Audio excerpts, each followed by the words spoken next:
দর্শক, আজ এমন একজন ব্যক্তির সাথে আপনাদের পরিচয় করিয়ে দেব, যিনি বাংলাদেশে জন্মগ্রহণ করে এমন একটি প্ল্যাটফর্ম তৈরি করেছে যা একদম অবিশ্বাস্য। যেমন ফেসবুক, ইউটিউব, টিকটক সহ বিভিন্ন সোশ্যাল মিডিয়ার সাথে টক্কর দিয়ে তার এই সোশ্যাল মিডিয়া অন এয়ারে আসবে। আর সেই ব্যক্তির সাথে আপনাদের সরাসরি যুক্ত হয়ে পরিচয় করে দেওয়ার চেষ্টা করব এবং জানানোর চেষ্টা করব এই সোশ্যাল মিডিয়া, বর্তমান যে সোশ্যাল মিডিয়া আছে তার সাথে কেমন টেক্কা দেবে এবং কোন কোন আপডেট এই সফটওয়্যারের মাধ্যমে আছে। চলুন আমরা সরাসরি তার সাথে যুক্ত হই এবং আপনাদের জানানোর চেষ্টা করি। ভাই, আসসালামু আলাইকুম। ওয়ালাইকুম আসসালাম। আমরা জানতে পেরেছি ইতিমধ্যে আপনি একটা প্ল্যাটফর্ম তৈরি করেছেন যেটা বিভিন্ন সোশ্যাল মিডিয়ার সাথে টেক্কা দেওয়ার মতো। সেই প্ল্যাটফর্ম সম্পর্কে আপনার কাছে কিছু জানার চেষ্টা করবো এবং কিছু প্রশ্ন করবো, আপনি যদি কিছু না মনে করেন।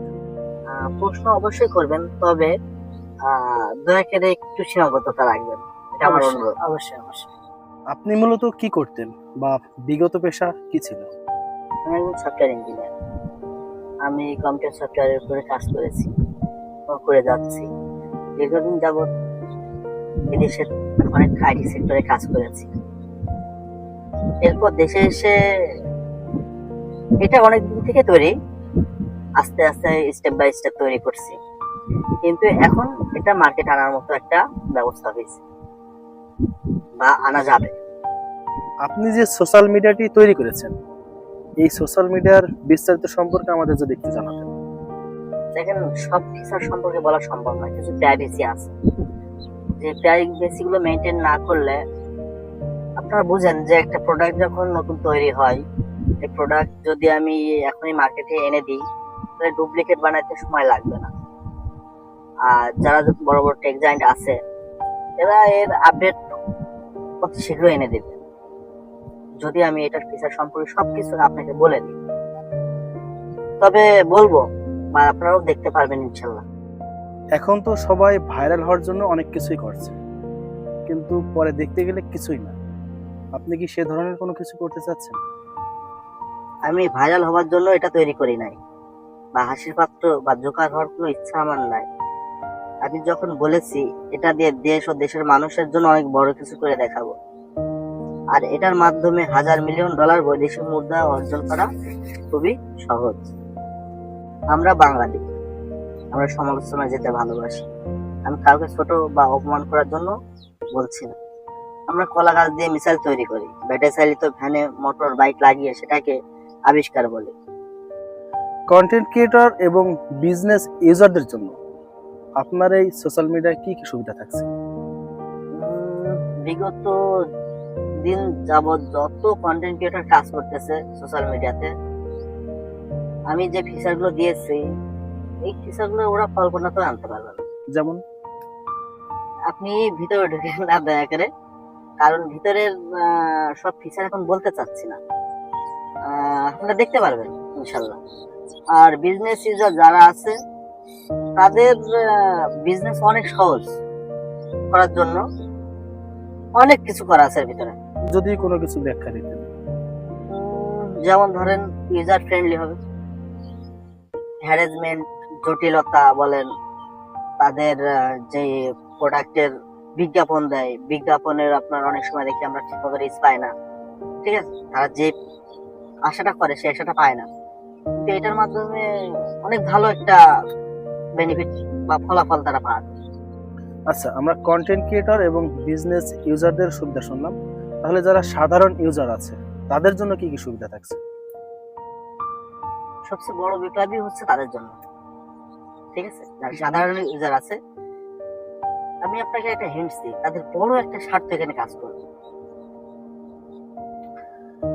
যেটা প্রাইভেসির কারণে আবারও বলতে পারছি না। আর ভিডিও অডিও কলিং এর ক্ষেত্রে আমূল পরিবর্তন আসছে। এখন যারা বড় বড় টেক জায়ান্ট আছে, যারা সোশ্যাল মিডিয়া আছে, তারা অনেক ধরনের অ্যাপস তৈরি করছে, দিচ্ছে, কিন্তু এখানে যে ফিচারগুলো প্রয়োজন, মানুষের যেটা একান্ত প্রয়োজন, সেটা তারা পাচ্ছে না। আর সবচেয়ে বড় কথা হচ্ছে, যারা কন্টেন্ট ক্রিয়েটর আছে এদের মনিটাইজেশন নিয়ে অনেক সময় ঝামেলা দেখি, মনিটাইজেশন হয় না। অনেক ইউজার আছে বা কন্টেন্ট ক্রিয়েটর আছে, অনেক পরিশ্রম করে কিন্তু তারা ফল পায় না, অনেক আশা করেও এখানে সে নিরাশ হয়ে ঘুরে যেতে হয়। কিন্তু এই মনিটাইজেশন ব্যবস্থা অনেক সহজ করা হয়েছে। আচ্ছা, আমি যতই ঘুরিয়ে পেঁচিয়ে আপনার ফিচার সম্পর্কে জানতে চাচ্ছি না কেন, আপনি কিন্তু মানে মূল কথাগুলো বলতে চাচ্ছেন না, এটা কেন? কারণ সব ফিচার যদি আমি বলে দিই বা কি কি কাজ করবে, কিভাবে কাজ করবে, নতুনত্ব কি আছে, তাহলে আপনারা এটা এটা জানেন যে আমাদের ডাটা কতটুকু নিরাপদ, আমরা কতটুকু নিরাপদ, আমরা মুখে না বললেও অনেকে বুঝি এটা। আমি যদি ফিচার গুলো বলে দিই তাদের আপডেট আনতে সময় লাগবে না। আপনি বলতে চাচ্ছেন আপনার এগুলা জানার পরে বর্তমান যে সোশ্যাল মিডিয়াগুলো আছে সেগুলো আপডেট হয়ে যাবে। তো তাদের যদি মাঠে টিকে থাকতে হয় তাহলে আপডেট আনতেই হবে এবং আমার এটা কপি করতে হবে তাদের 100%। বর্তমানে যে সোশ্যাল মিডিয়াগুলো আমরা বর্তমান যুক্ত আছি তার থেকে কতটুকু আপডেট হতে পারে আপনার এই মিডিয়া? এরা যারা এখন আছে সোশ্যাল মিডিয়া যতগুলো আছে বলতে পারেন, আমি আপনাদের সামনে যে অ্যাপসটা নিয়ে আসতেছি বা নিয়ে আসবো এটাই 30% কাজ দিয়েছে ওদের ছাড়াও। ওরা যা কাজ করেছে, ওরা যা দেখাচ্ছে, যা দিচ্ছে, তাছাড়াও ওগুলো বাদ দিয়ে 30% নতুন কিছু দিয়েছে। এখনো 70% আমার হাতে আছে।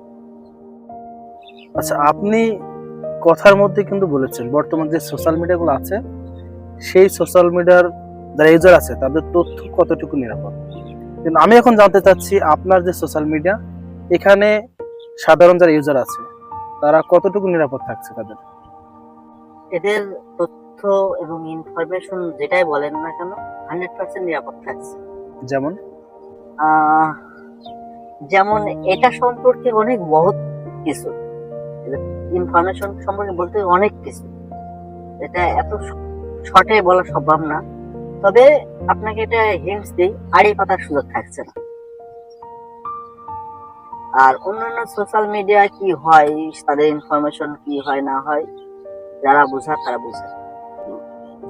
আচ্ছা, আপনার এই সোশ্যাল মিডিয়ার মাধ্যমে বৈদেশিক যে মুদ্রা এটা অর্জন করা কতটুকু কি লাইন? এটা বলতে গেলে আমাদের দেশে যত সোশ্যাল মিডিয়া বর্তমানে চলছে এরা যে রেভিনিউ গুলো পায় বা কন্টেন্ট ক্রিয়েটরদের দিচ্ছে, আপনার অল্প কিছু রেভিনিউ শেয়ার করছে এবং যত রেভিনিউ আছে এরা আমাদের দেশ থেকে নিয়ে যাচ্ছে। সে তুলনায় আপনারা হিসেব করতে গেলে একজন কন্টেন্ট ক্রিয়েটর যদি মাসে 2 লক্ষ টাকা বা 5 লক্ষ টাকা ইনকাম করে, তারা রেভিনিউ শেয়ার করছে অনেক কম। এখানে যদি 5 লক্ষ টাকা একজন কন্টেন্ট ক্রিয়েটর আর্নিং করতে পারে, তাহলে তারা কত রেভিনিউ নিয়ে যাচ্ছে সেটা ঠেকানো সম্ভব। এবং বৈদেশিক মুদ্রা এইভাবেই অর্জন হবে, যা হিউজ আকারে। এই সোশ্যাল মিডিয়া মার্কেটে অন এয়ার বা মার্কেটে চালু হওয়ার পরে এটার ভ্যালু কেমন হতে পারে? এই ভ্যালুটা এক্সাক্ট বলা সম্ভব না। আপনাকে যদি উদাহরণ বলি, সম্প্রতি আপনারা জানেন যেটা আছে টুইটার, বর্তমানে এক্স, এটা বিক্রি হয়েছে। এটা কত জানেন? $44 বিলিয়ন, আমি যদি ভুল না করি। সেই হিসাব করতে গেলে 6 মাস পর বা কিছুদিন পরে এটা ভ্যালু কত আসতে পারে সেটা আপনারা কল্পনাও করতে পারবেন না। তাহলে এটা মার্কেটে আনছেন না কেন? এটা কোনো সাধারণ ওয়েবসাইট বা সাধারণ সোশ্যাল মিডিয়া না। আমি আগেই বলেছি এটা মার্কেটে আসলে ইউটিউব, ফেসবুক যত রকম সোশ্যাল মিডিয়া আছে এদেরকে টেক্কা দিবে এবং এদের যত অডিয়েন্স আছে 6 মাসের মধ্যে 40% ইউজার এখানে আসবে। সেই হিসাব করলে এর প্রেশার অনেক বেশি পড়বে। এজন্য আমার জনবল, অর্থ দুইটাই প্রয়োজন। বিশেষ করে এর জন্য বৃহৎ ডাটা সেন্টার দরকার। আচ্ছা, এটা মার্কেটে আনতে আপনার এখন মূলত কি কি প্রয়োজন? জনবল এবং অর্থ, এই দুইটা একান্ত প্রয়োজন। এটা আমার দ্বারা কখনোই সম্ভব না। আপনার এই সোশ্যাল মিডিয়া বাংলাদেশের জন্য কি উপকার বয়ে আনতে পারে? দেখুন, বর্তমানে তথ্য প্রযুক্তি, সবার হাতে স্মার্টফোন, এবার সবকিছু অনলাইন ভিত্তিক। মার্কেট প্লেস বলেন তো অনেক কিছু আর কি, মানে কিসের উপরে, তথ্য প্রযুক্তির উপর নির্ভরশীল। সেই হিসাব করতে গেলে আমাদের দেশের যে টাকা সেটা চলে যাচ্ছে আপনার বাইরের দেশে। যারা ইউজার আছে, ইউজারদের টাকা না, বাংলাদেশের টাকায় চলে যাচ্ছে। হিউজ একটা অর্থ তারা নিয়ে যাচ্ছে। এই টাকাটা, দেশের টাকা দেশে রাখা সম্ভব এবং বিপুল পরিমাণ বৈদেশিক মুদ্রা অর্জন করা সম্ভব আমার এই সোশ্যাল মিডিয়ার মাধ্যমে।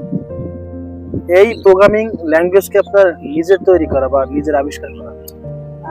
প্রোগ্রামিং ল্যাঙ্গুয়েজ তৈরি করার মতো ক্ষমতা আমার নাই। প্রোগ্রামিং ল্যাঙ্গুয়েজ আগে থেকে তৈরি আছে, এটা দিয়ে আমি আমার অ্যাপস বানাইছি। কি কি ল্যাঙ্গুয়েজ আছে, যারা ডেভেলপার আছে এরা জানে এই অ্যাপসটা তৈরি করতে গেলে কি কি আপনার ল্যাঙ্গুয়েজ ইউজ করতে হয়। প্রোগ্রামিং ল্যাঙ্গুয়েজ গুলো বলতে পারেন, বন্দুক বানিয়েছেন আপনি, ঠিক আছে? ওই বন্দুকটা হচ্ছে আপনার প্রোগ্রামিং ল্যাঙ্গুয়েজ, যেটা আগে থেকে বানানো আছে, এবং এটা চালাইতে দিচ্ছেন আমার কাছে। আমি কিভাবে চালাবো সেটা আমি জানি। কোন কোন অপারেটিং সিস্টেম এটা কাজ করে? এই সোশ্যাল মিডিয়া অ্যাপসটি আপনার অ্যান্ড্রয়েড, আইওএস এবং ওয়েব অ্যাপ্লিকেশন হিসেবে বাজারে আসছে। সরাসরি আপনার সাথে যুক্ত হয়ে এই সোশ্যাল মিডিয়া সম্পর্কে আমি যতটুকু জেনেছি, এটা বাংলাদেশের জন্য অনেক দরকার। যেমন যারা মানে বেকার আছে, যারা অনেক লেখাপড়া করে চাকরি পায়, তারা এই সোশ্যাল মিডিয়ার মাধ্যমে হয়তো বা ভালো আর্ন করতে পারে যদি আপনার এই সোশ্যাল মিডিয়া অন এয়ারে আসে। তো এটা আমাদের বাংলাদেশের জন্য যেমন উপকার, বাইরের দেশেও তো এটা যখন পাবলিশ হবে সব দেশের জন্য উপকার।